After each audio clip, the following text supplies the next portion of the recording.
расман муҳориба дар вазни ним вазнин байни Александр Густавсон бо рекорди 18 ва Овин Сент-Прю бо рекорди 26-16 рӯзи 10 декабр дар турнири UFC 282. Ассалому алайкум дӯстон, хуш омадем ба шабакаи мо. дар навори имрӯза барои шумо тозатарин ва муҳимтарин хабарҳоро аз ҷаҳони ММО омода кардем.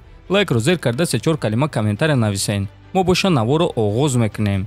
шахсоне ки аз Москва ва Московский област хоҳиши гузаштани граница дорен ва намедонем ки ба ки муроҷиат кунен, пас мо ба шумо одамони бабоварӣ, акаи ғулом ва акаи умедро тавсия медиҳем ки тӯли чанд сол мешавад онҳо дар ин соҳа кору фаъолият мекунанд. ин бародаро шуморо аз Москва ва Московский област гирифта ба мошинҳои худ ба границаи Қазоқистон бурда меоранд. мошинҳои ин бародаро мошинҳои комфортне буда ҳамаи шароитҳоро доранд. барои ҳамин худи ҳозир ба номерҳои дар рӯи экран буда занг занен ва граница гузашта ҳуҷҷатҳои худро хуб кунен ва агар ки скидка гирифтан хоҳен, пас ҳатман аз номи канали мо Паҳлавон Теҷа гап занен.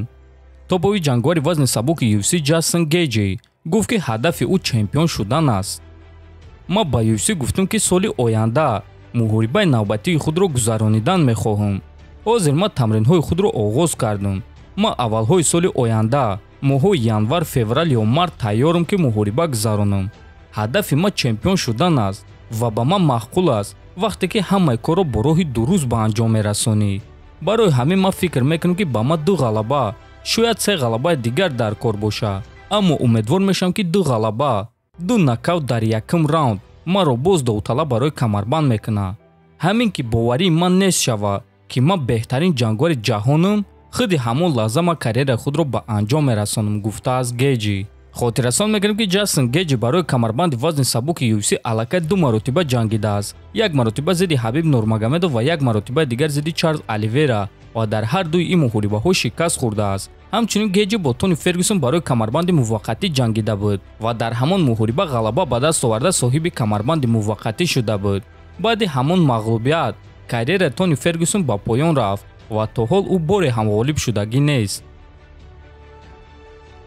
чемпиони пешинаи UFC дар вазни сабук Ҳабиб Нурмагомедов дар муҳорибаи унвонии вазни сабуки байни Чарлз Оливера ва Ислам Махаҷев баргузор мегардад прогнози худро дод. ҳозир Ислам 30 сола аст. як ҳафта баъди муҳориба ӯ 31 сола мешавад.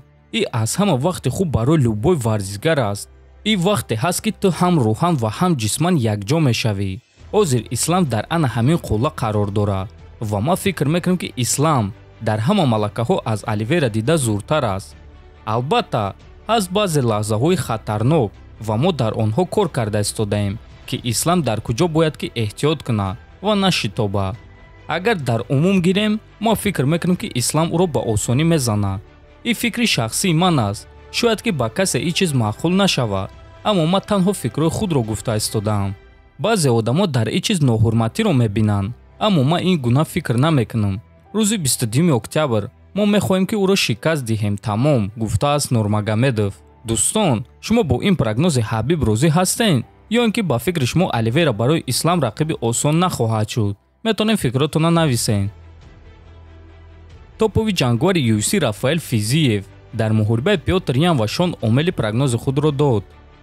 ин муҳорибаҳои MMA аст ва дар ин ҷо прогноз додан осон нест, аммо ман малакаҳои Пётрро медонам. ман дидам ки чӣ гуна Омели меҷанга ва чӣ гуна Пётр Ян меҷанга. дар тамоми карьераи худ Пётр Ян доимо бо рақибони аз худ қадбаланд меҷангид. барои ҳамин қадди Омели Янро ҳайрон намекунад. ана барои Омели ин чиз сюрпризи калон мешавад, чунки Пётр бокси хуб дорад. Шон Омели ҳоло бо чунин боксёрҳо ҷангидагӣ нест, бо чунин боксёрҳое ки ба ту доимо фишор мекунанд, чӣ гуна ки ин корро Пётр Ян мекунад. Марлон Вера Шон Омелиро шикаст дод ва сатҳи ӯро ба ҳама нишон дод. умедворам ки Ян хуб баромад мекунад, аммо қайд мекунам ки Омели ҷангвари хеле хатарнок аст, гуфтааст Физиев.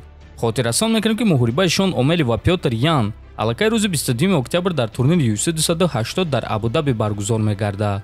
дӯстон, ин буд хабарҳои имрӯза. ҳатман дар канали мо обуна шавен, фикр ақидаотонро нависен. то боздид хонободу сарбаланд бошен.